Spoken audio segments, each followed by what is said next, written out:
And yesterday on the show, we talked about audio guides, didn't we? About how they are in places like museums and galleries and historic houses. You pick them up at the entrance, or maybe you download them, or maybe you press a button at different places around the exhibit, or put on the headphones at different parts of the displays. Yeah, we talked about it yesterday. Today, then, audio guide narration skills. As Get a Better Broadcast Podcast and Voiceover Voice continues with me, Peter Stewart. Tweet Stewart on Twitter, TWWETERSTEWART.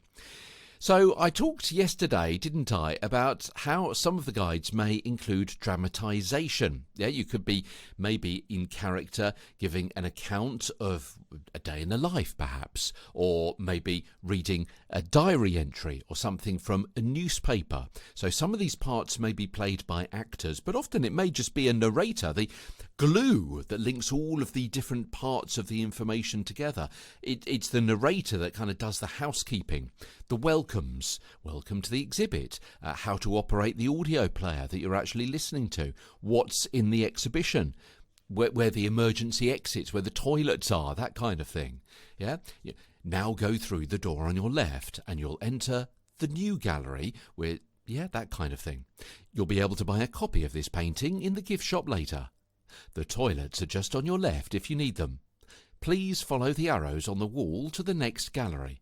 And please return this guide to the desk at the exit, and so on. You get the idea. You've heard these kinds of things before. And the narrator will take maybe rather dry facts and bring them to life, tell stories, give something a sense of context in an engaging way. If yours is the voice on an audio guide, it's the brand voice of the event. It's in synergy with the content and the demographic of the audience, and perhaps too the sponsor, in your tone and pace and pitch. You may need to have a measured pace to reflect the slow movement around the gallery. Yeah, people are just kind of shuffling along, taking their time, looking at the displays. You don't be going hell for leather necessarily, do you? You want to have it calm and reassured and so on. Some people also may be listening and not have your language, let's say English, as their first language. Therefore, you may need to speak a little bit more slowly and have a text that doesn't use too many English idioms. Your pronunciation needs to be spot on. Imagine an exhibition of Italian paintings with an audio guide which mispronounces the artists' names. I was in 2022, I was at an exhibition in London of a Titanic artifacts. Yeah, it was very, very good. But the audio guide, and I wish I had a copy of it, the audio guide was pretty poor.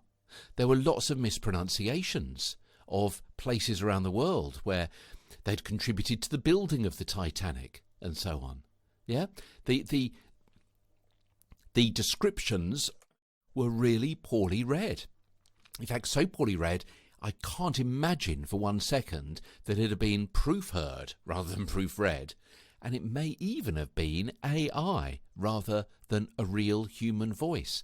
How it got through the various checks and balances and processes and got signed off, goodness only knows. If you've got access to that Titanic exhibition audio guide, because I think that exhibition is still doing the rounds around the world, do let me have a copy, won't you? It'd be really interesting to hear that one again. Okay, audio guide narration skills today on Get a Better Broadcast Podcast and Voiceover Voice. Tomorrow, brand voices as we continue. From London, I'm Peter Stewart.